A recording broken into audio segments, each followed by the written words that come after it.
The final nail in the coffin of Ilara's old life was not driven with a hammer, but with the dry scratch of a pen. Silas Gable, her late husband's brother, and a man whose heart was as hard and barren as the winter prairie, slid the deed across the polished oak of the lawyer's desk. His movements were precise, final. He did not look at her, but at a point on the wall just over her shoulder, as if she were already a ghost. The town of Promise Creek had gathered for the funeral 2 days prior, offering condolences that felt like handfuls of cold dirt. Now, in the stark silence of this office, the true nature of their charity was revealed. "It was Thomas's," Silas said, his voice flat. "His folly purchase from years back. He never should have bought it, but it's his, and now it's yours. The clay patch, they call it." He finally met her eyes, and there was a glint of something cruel in them, a satisfaction that soured the air. "The house, the town plot, the family has need of them. This is what's left."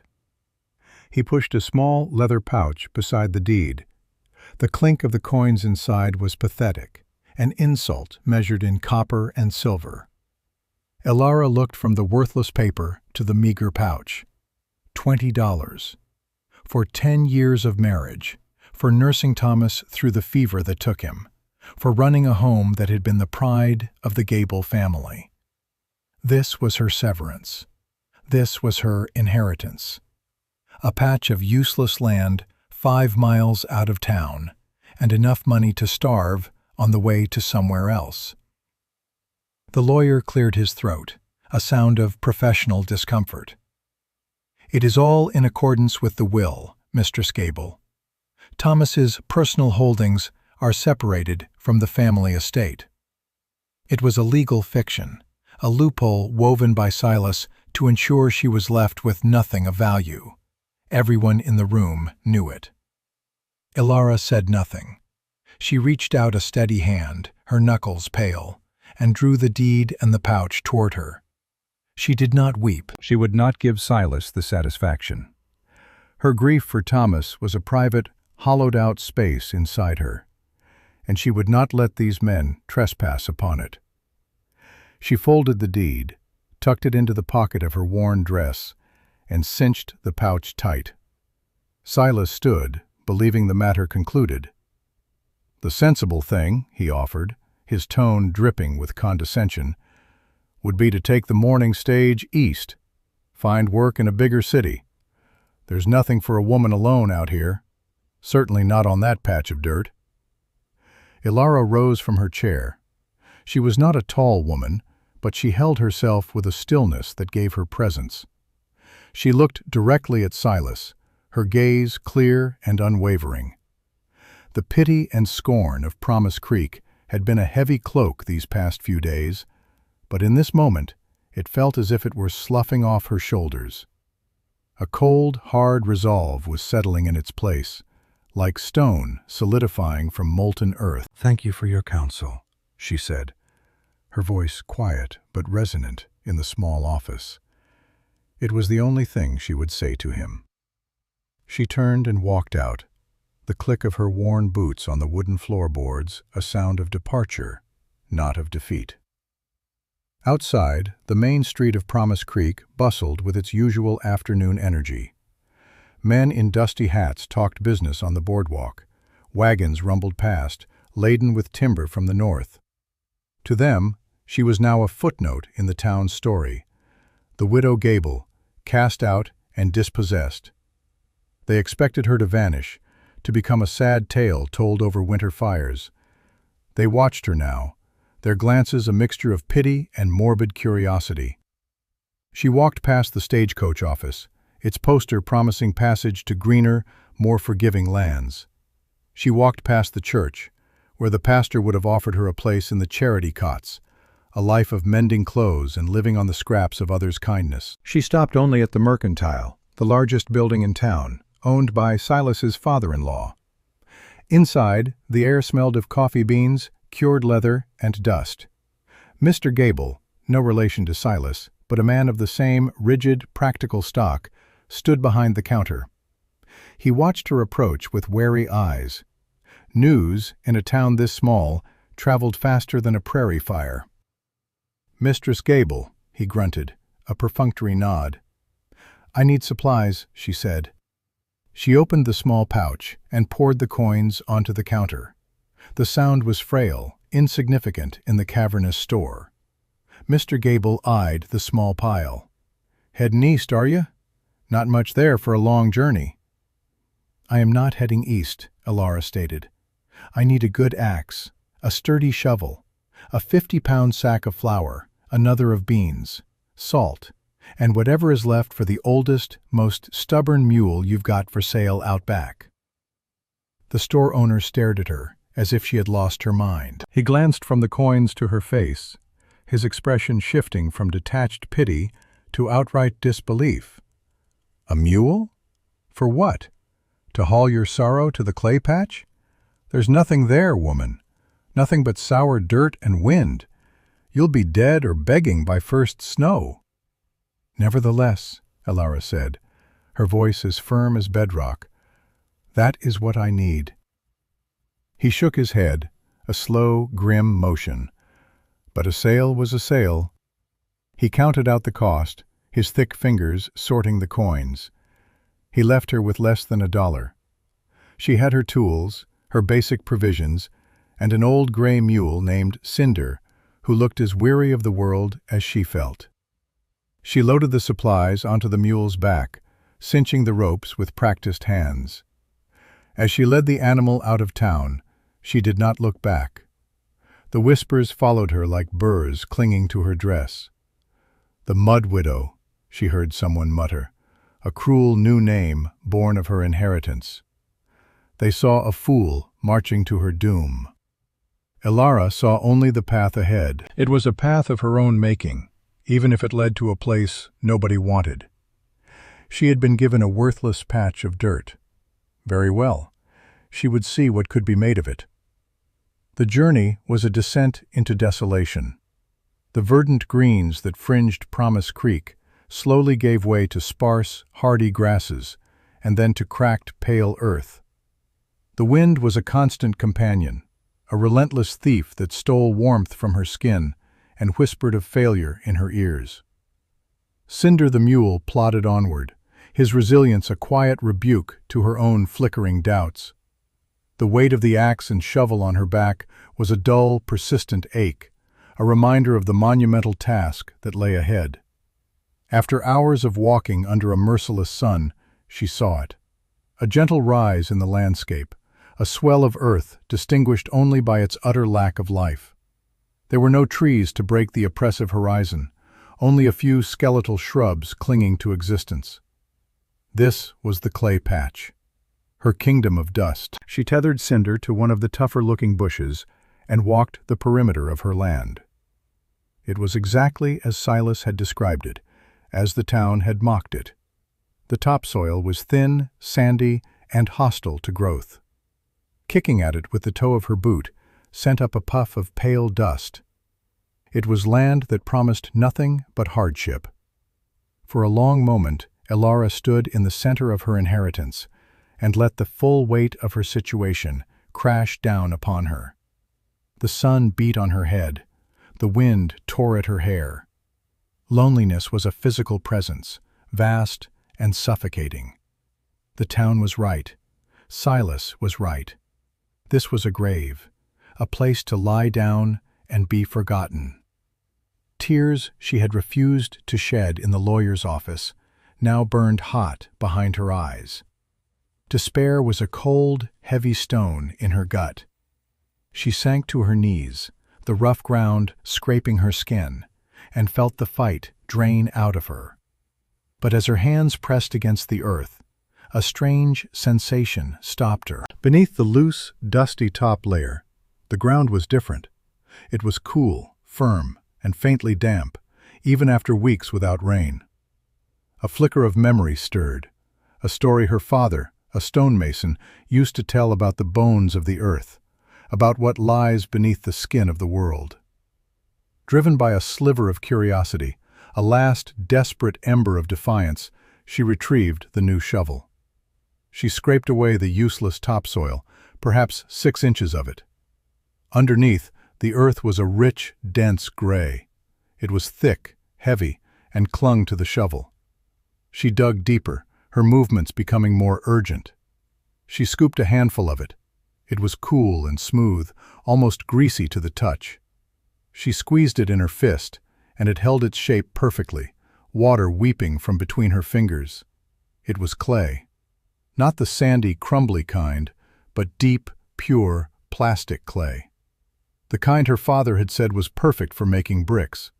Strong, dense bricks that, when baked by the sun, became as hard as stone. He had told her stories of old missions in the South, of entire cities built from the earth itself, structures that stood for centuries against sun and rain and fire. She looked around, her eyes seeing the land differently now. It wasn't barren. It was a quarry. It wasn't a grave.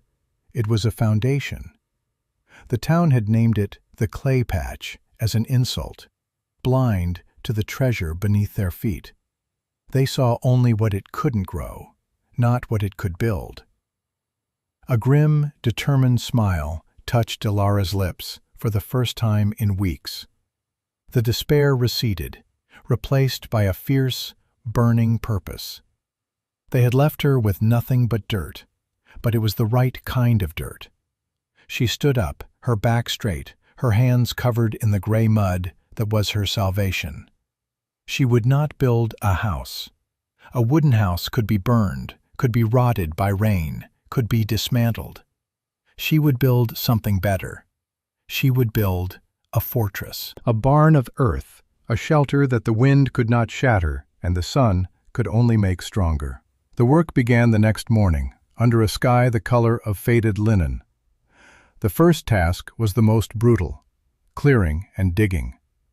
With the new shovel, Ilara scraped away the thin layer of topsoil from a large flat area, piling the precious fertile dirt to one side.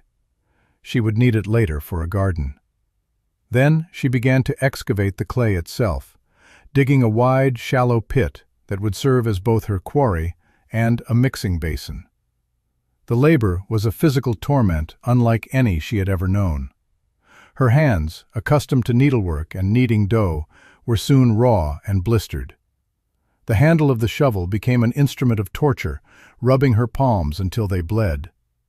Her back screamed in protest, the muscles knotting into ropes of fire. Every evening, she would collapse onto her bedroll, exhaustion so profound it was its own kind of numbness, only to wake before dawn, every joint and sinew aching with a dull, insistent throb. But with the pain came a strange clarity.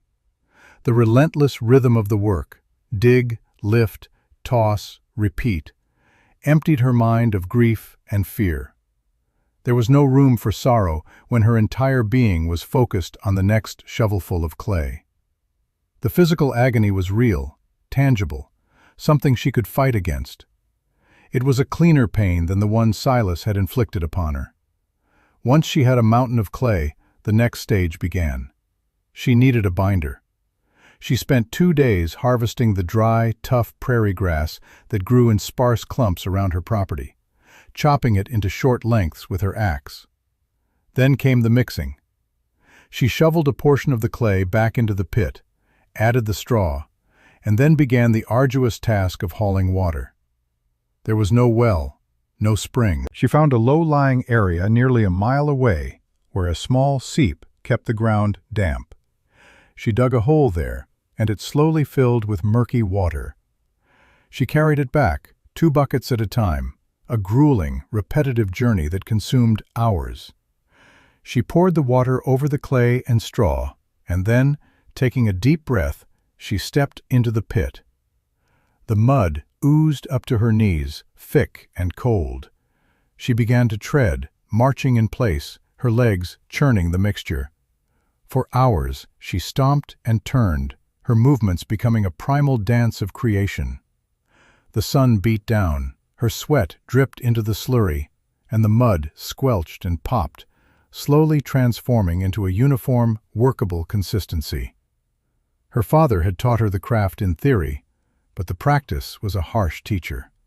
Her first bricks were a disaster. She had built simple wooden molds, rectangular frames with no top or bottom. She packed the mud mixture into them, smoothed the top, and lifted the frame away. The first batch slumped into shapeless piles. Too much water. The second batch cracked and crumbled as they dried. Too much straw. Not enough mixing. Failure was a constant, frustrating companion. Yet she did not stop. Each failed brick was a lesson. She learned the feel of the mud, the precise balance of clay, water, and straw. She learned to read the sun and the wind, turning the bricks as they cured to ensure they dried evenly. Slowly, her patch of land became a field of orderly gray rectangles, hundreds of them, baking in the relentless heat. Each one was heavy, solid, a testament to her sweat and stubbornness. Each one was a stone in the foundation of her new life. While the bricks cured, she dug the foundation for her structure. It was to be a simple, long rectangle, oriented to brace against the prevailing wind. But she dug deeper than necessary, carving a cellar out of the earth itself. This would be her larder, a cool space to store food, safe from the heat of summer and the frost of winter. The earth she removed from the cellar was more clay, more raw material for her walls. The land was providing everything she needed. Weeks turned into a month, then 2. Her body changed.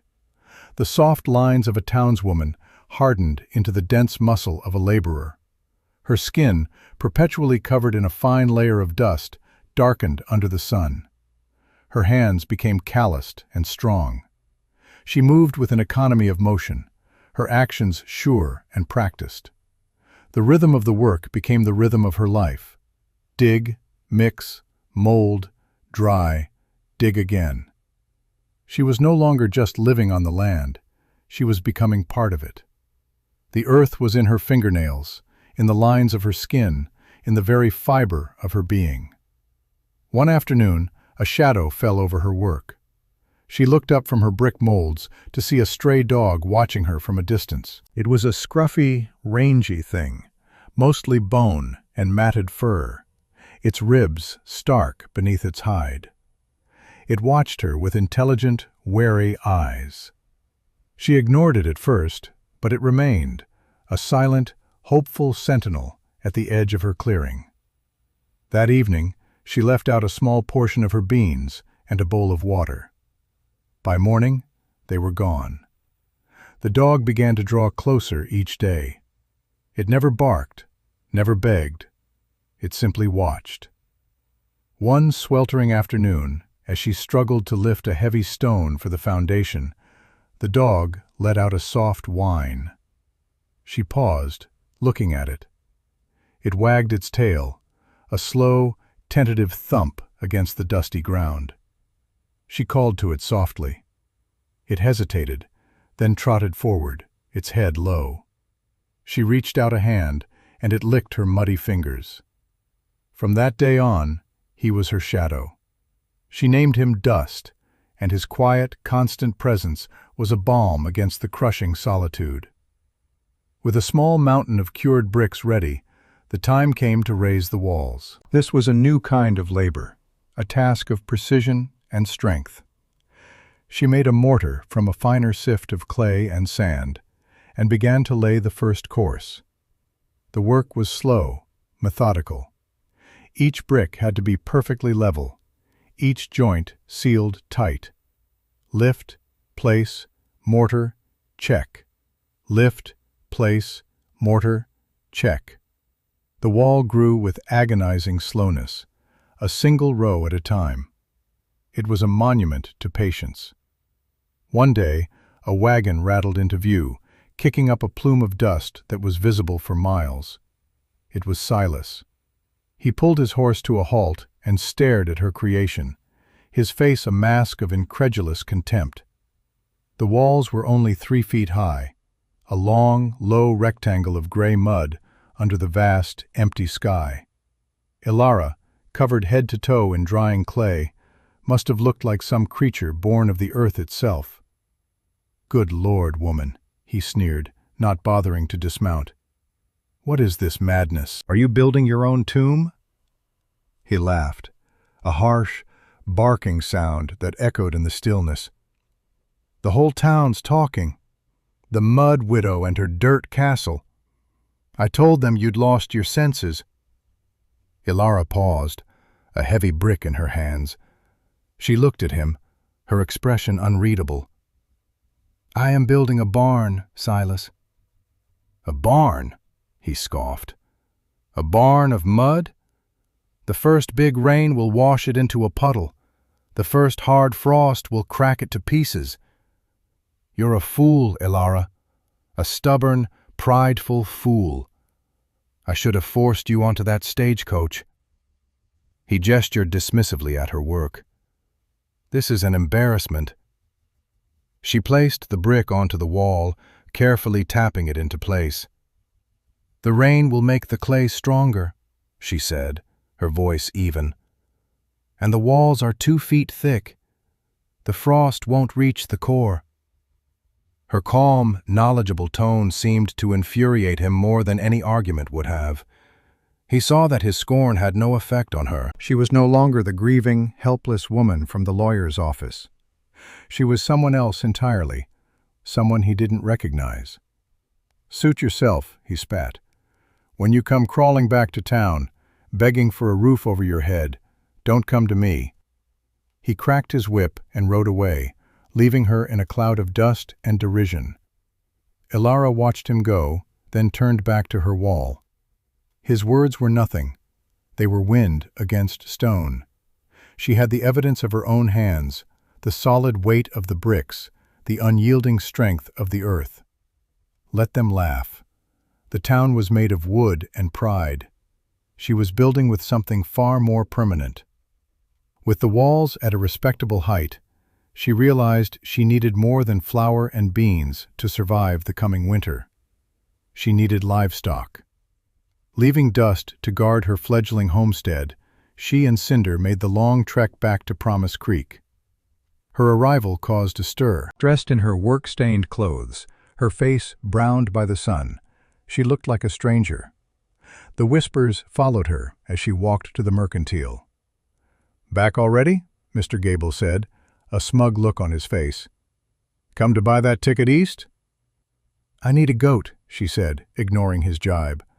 "A good milker, and 4 laying hens, and seed, winter wheat, potatoes, carrots." Gable's jaw dropped. He stared at her, then let out a wheezing laugh. "A goat? Chickens? Where in God's name do you plan to keep them? In your mud puddle?" "In my barn," she replied evenly, counting out the few dollars she had earned by selling some cured bricks to a homesteader who lived a few miles west of her. He had been skeptical at first, but the weight and hardness of the bricks had convinced him. The transaction was completed amidst the barely suppressed snickers of other customers. Leading a stubborn goat and carrying a crate of squawking chickens back through the main street was a new humiliation. Children pointed. Women whispered behind their hands. "The Mud Widow's Menagerie," someone called out. Ilara kept her eyes forward, her jaw set. Their mockery was fuel. Each laugh, each jeer, was another layer of mortar on her walls, sealing her resolve. Back at the clay patch, she settled the animals into a temporary pen. The goat, which she named Daisy, immediately began chewing on one of the skeletal shrubs. The chickens clucked and scratched in the dirt. The small homestead suddenly felt more alive, the sounds of the animals a welcome chorus against the lonely howl of the wind. The structure was nearly complete by the time the first cool winds of autumn began to blow. The walls were massive, 2 feet thick and 8 feet high, with narrow openings left for a single door and 2 small windows. The roof was the final challenge. She had no way to create a solid, fireproof roof of clay, so she had to use wood. She purchased rough-hewn timbers and planks with the last of her money.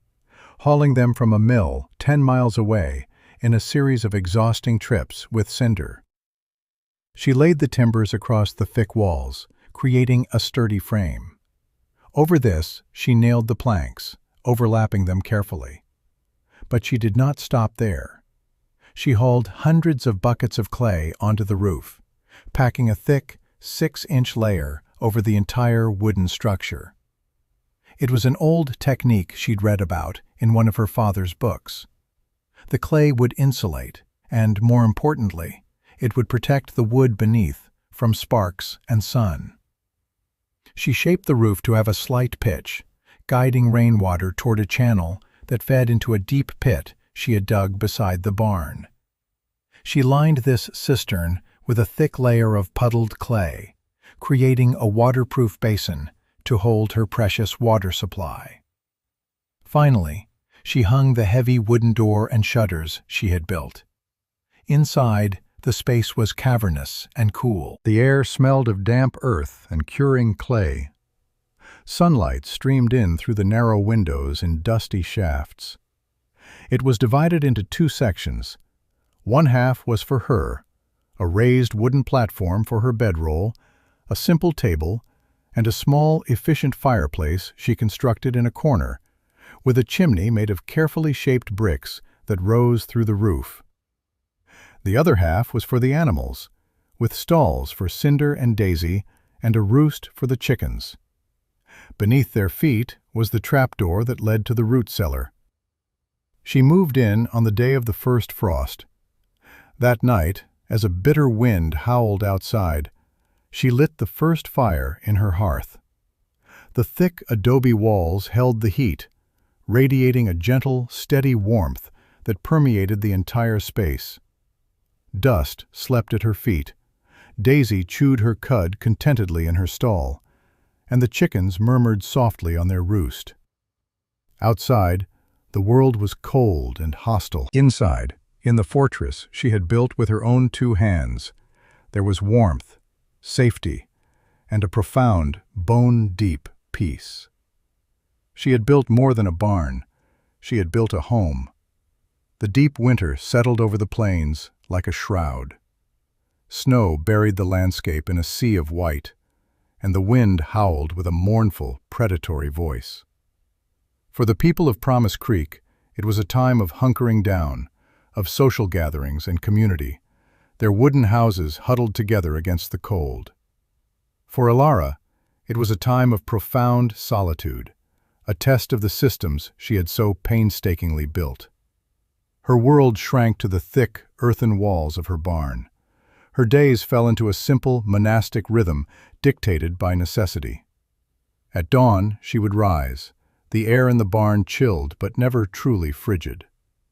The thermal mass of the adobe walls absorbed the cold, preventing the biting frost from penetrating. Her first task was always the fire, stirring the embers from the previous night and adding fresh wood from the small pile she had gathered. The fire was the heart of her home, its warmth a constant, reassuring presence. After tending the fire, she would care for the animals. She milked Daisy, the warm, frothy milk a daily miracle. She fed the chickens, their cheerful clucking a welcome sound in the quiet mornings. Their eggs were a precious luxury. Cinder, the mule, would get his ration of feed, his quiet strength a steady comfort. The animals were not just livestock, they were her family, fellow inhabitants of her small, self-contained world. Their shared warmth helped keep the barn comfortable through the coldest nights. Her water system proved its worth.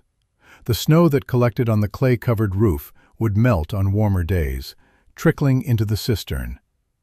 The water was clean and cold, and she used it sparingly, knowing it had to last.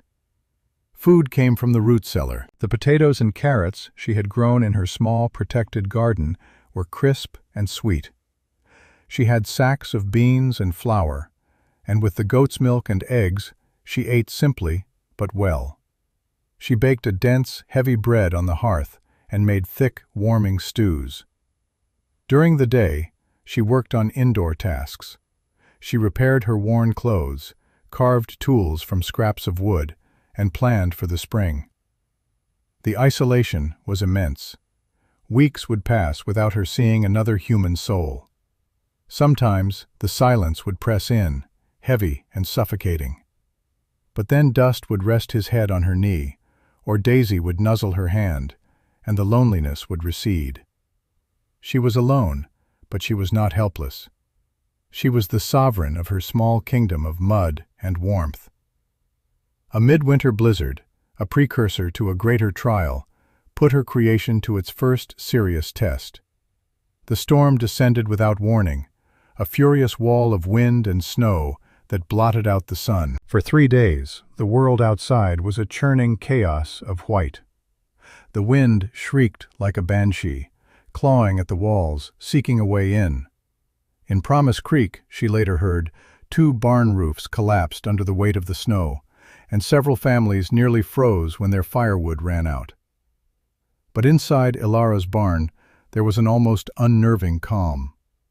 The thick walls deadened the sound of the storm to a distant, muffled roar. Not a single draft penetrated the meticulously sealed chinks. The fire burned steadily, its smoke drawing perfectly up the solid chimney. She had more than enough food and water, and the animals were safe and warm. As the storm raged, she sat by the fire, mending a harness, feeling a deep, quiet pride. The town had built with wood and haste. She had built with earth and patience, and her fortress held. As spring finally broke the grip of winter, the land came alive again. Ilara planted her garden, using the rich topsoil she had saved. Her small plot, protected on one side by the barn, thrived. The drought that year began subtly. The spring rains were sparse, and the summer sun was hotter and more relentless than anyone could remember. The creeks that fed Promise Creek began to shrink. The prairie grass, usually green and lush, was brown and brittle by July. The air grew thick with a palpable tension. Farmers watched the cloudless sky with anxious eyes. The threat of fire was a constant, unspoken fear. The entire region was a tinderbox, waiting for a spark. Ilara felt it too. She became meticulous about her fire, never leaving a single ember unattended. She cleared a wide fire break around her barn, scraping the earth bare down to the clay subsoil. It was a laborious, thankless task, but a deep, primal instinct drove her. The spark came in late August, a lightning strike in the dry hills miles to the west. Fanned by a hot, relentless wind, the small blaze exploded into an inferno. It moved with terrifying speed, a monstrous, devouring entity that consumed everything in its path. News of the fire reached Promise Creek first, as a faint haze on the horizon, then as a sky turned a sickening shade of orange, and finally, as a rain of fine gray ash that coated everything in a veneer of death. Ilara saw it coming from miles away, a vast, rolling wall of smoke that blotted out the sun, with a pulsing, hellish glow at its base. The air grew hot, and the smell of burning pine and grass was acrid and suffocating. Animals fled before it, deer, rabbits, coyotes, a frantic, desperate exodus. There was no question of running. There was nowhere to run. Her barn was not just her home, it was her only hope. With a calm born of grim necessity, she prepared. She brought Cinder, Daisy, and the chickens inside, securing them in their stalls. She filled every bucket and trough she owned with water from the cistern. She sealed the wooden shutters over the windows and barred the heavy door. Her last act was to climb onto the roof and douse the clay and the exposed wooden eaves with bucket after bucket of precious water, soaking them thoroughly. Then she went inside, sealed the door behind her, and waited. In Promise Creek, there was chaos. The volunteer fire brigade, with their bucket line and hand pumper, was laughably inadequate. The fire did not just approach the town, it fell upon it. Embers the size of a man's fist, carried by the superheated winds, rained down, igniting the dry wooden roofs of the houses and stores. The church steeple, the tallest point in town, was the first to catch, becoming a giant, horrifying torch. The sound of the firestorm was a deafening, continuous roar, like 1,000 freight trains. Inside her barn, Elara could hear it, a terrifying symphony of destruction. The air grew thick and hot, and the light coming through the cracks in the shutters turned a demonic red. Smoke, acrid and stinging, began to seep in. She took a blanket, soaked it with water, and stuffed it into the gap at the bottom of the door. She did the same for the windows. She could feel the heat through the 2-foot-thick adobe walls, a permeating, intense warmth, but the walls themselves did not burn. The fire washed over them, a liquid wave of flame, and found nothing to consume. The clay-covered roof, baked hard by the sun and now soaked with water, steamed and sizzled, but did not ignite. The roaring intensified, and for a terrifying hour, her small barn was an island in a sea of fire. The heat inside became oppressive, but it was bearable. The animals were restless and frightened, but they were alive. Elara sat on the floor, Dust's head in her lap, her hand on his trembling body, and she prayed. She prayed to the earth that held her, to the clay that shielded her, to the quiet strength she had found within herself. Then, almost as quickly as it had arrived, the roaring began to recede. The main fire front had passed. The world outside was still burning, but the apocalyptic intensity was gone. The heat began to lessen. She and her small family had survived the worst of it. They were still there. Through the choking smoke and eerie, flickering orange light, a figure stumbled across the blackened, still smoldering earth. He staggered, fell, and rose again, his clothes smoking, his face a mask of soot and terror. He saw the impossible, a single, solitary structure standing intact amidst the utter devastation. He lurched toward it, his throat raw from smoke, and collapsed against the solid, unburnt door, his frantic pounding a desperate drumbeat against the silence. Inside, Elara heard the sound. It was faint at first, nearly lost in the crackle of the burning landscape outside, but it grew stronger, more insistent. A human sound. Dust growled, a low rumble in his chest. She quieted him with a hand. Cautiously, she unbarred the door, cracking it open just enough to see. The man who lay slumped on her doorstep was Silas Gable. His fine town coat was scorched, his hair singed. He looked up at her, his eyes wild with a terror that had burned away all of his arrogance. He didn't see the mud widow he had scorned. He saw a savior. "Help us," he rasped, his voice a broken thing. "My wife, my boy, trapped. The mercantile cellar, the roof collapsed. They're alive, but—" He was racked by a coughing fit that left him breathless. Elara looked at the man who had cast her out, who had laughed at her labor, who had left her for dead. She saw the memory of his sneering face, heard the echo of his derision. A bitter, cold part of her wanted to close the door, to leave him to the fate he had so smugly predicted for her. It would be justice. But then she looked past him, at the hellscape that had once been a community. She saw the red glow of dying embers where homes had once stood. She thought of his wife, a quiet, kind woman who had always offered a gentle smile. She thought of their son, a boy of 5. This was not about justice, it was about what was left. Without a word, she swung the door open. She helped Silas inside, propping him against the cool, earthen wall and pressing a ladle of water to his cracked lips. He drank greedily, his eyes darting around the space, taking in the impossible scene, the calm animals, the neat stacks of supplies, the air that was hot but breathable. The moral choice had not been a choice at all. It was an instinct. She helps. Not because he deserved it, but because she could. Her movements were swift and sure. She pulled 2 heavy blankets from her stores and plunged them into the cistern until they were saturated. She handed one to Silas. "Hold this over your mouth." She wrapped the other around her own head and shoulders. "Where?" she asked, her voice sharp and clear. "The main street. What's left of it," he choked out. "The big oak.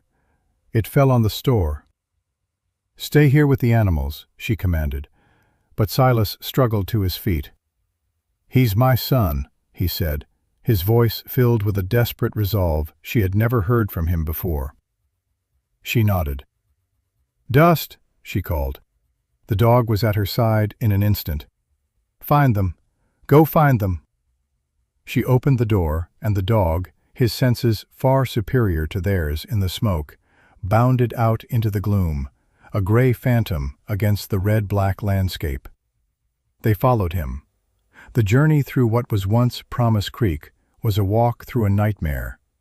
The air was a thick, toxic soup of smoke and ash. The ground was hot enough to scorch the soles of her boots. Familiar landmarks were gone, replaced by skeletal, glowing ruins.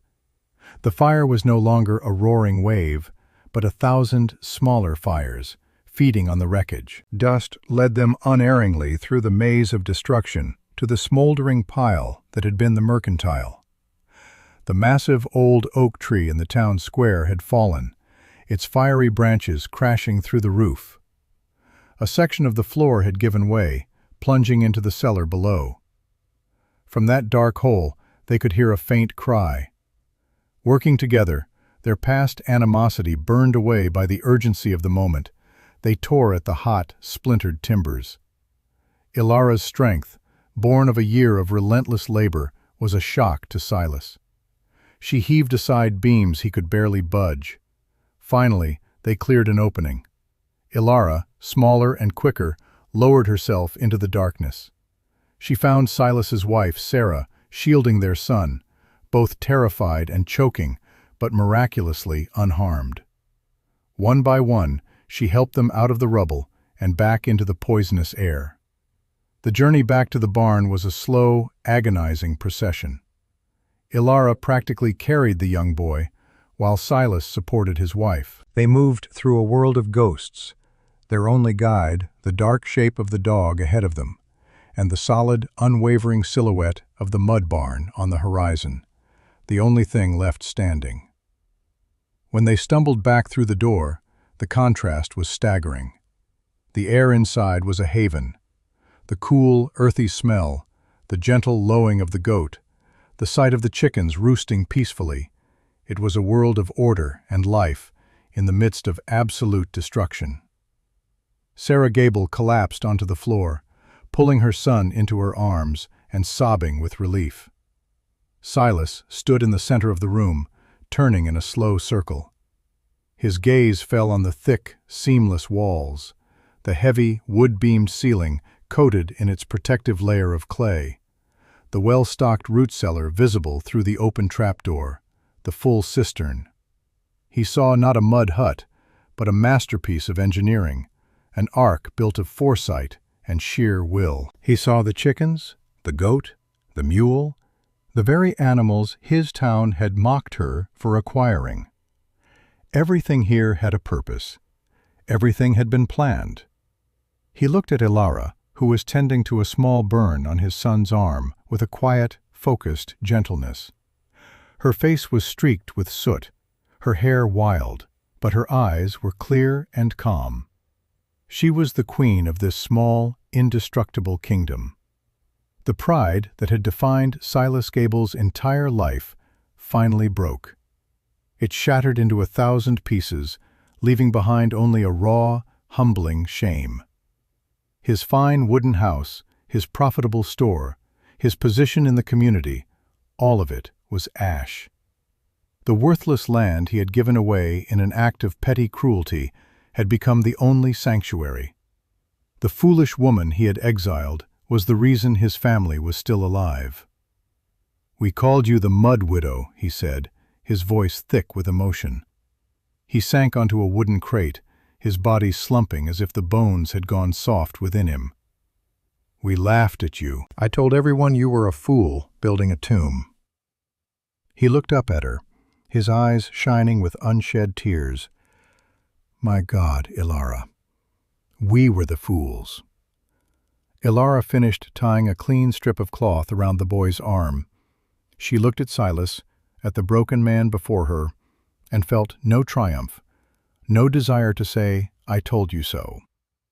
The victory was not in his admission. The victory was in the steady breathing of the child, the solid walls around them, the quiet dignity of survival. She rose and ladled out a bowl of stew from the pot simmering on the hearth. She handed it to him. "There is food," she said simply. "Eat. Your family is safe." Her grace was more profound than any accusation could ever be. It was the quiet, unassailable strength of someone who had nothing to prove. As the night wore on, others came. A handful of survivors, drawn by the impossible sight of a standing structure, emerged from the smoky darkness. Ilara took them all in. She offered them water from her cistern, food from her cellar, and a place to rest on the clean-swept floor. Her barn, built for one woman and her animals, became a refuge for the broken remnants of Promise Creek. They huddled together in the earthy-smelling warmth, their stunned silence a testament to the scale of the catastrophe and to the miracle of the shelter that had saved them. When dawn broke, it revealed a landscape of utter desolation. A gray, uniform carpet of ash stretched to the horizon, punctuated by the blackened chimneys of what had once been homes. The world had been burned clean, and in the center of it all stood Ilara's barn, untouched, a monument of gray earth against a smoke-filled sky. In the days that followed, the barn became the heart of the recovery. It was a hospital, a town hall, and a storehouse for what little could be salvaged. People who had once whispered insults about the Mud Widow now spoke Ilara's name with a reverence usually reserved for saints. They saw not a foolish woman, but a prophet who had seen the fragility of their world and had built something to withstand it. The transformation of the community was absolute. Silas Gable, once a pillar of the town, was now a humbled, tireless worker, taking his direction from Ilara without question. He helped organize the survivors, ration the food she provided, and plan for the future.